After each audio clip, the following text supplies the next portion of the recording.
12 घंटे में कितने पीस बन जाते हैं? 12 घंटे में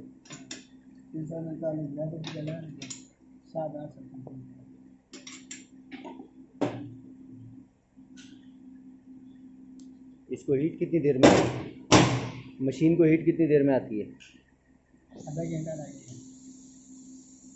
मशीन बड़ी मशीन है ना, इसमें ज़्यादा चल रहा है। ये आधे घंटे में मशीन हीट हो जाती है और 12 घंटे में 600 पीस आप प्रोडक्शन करते हो मैनुअली।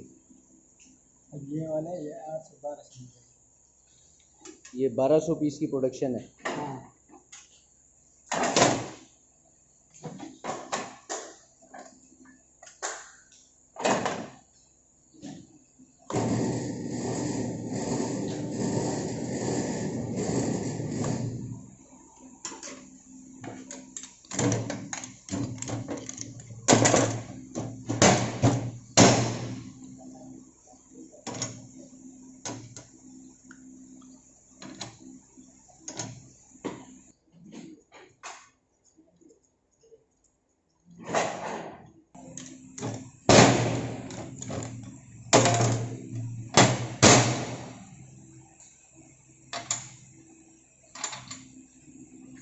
साइज़ कौन सा है ये?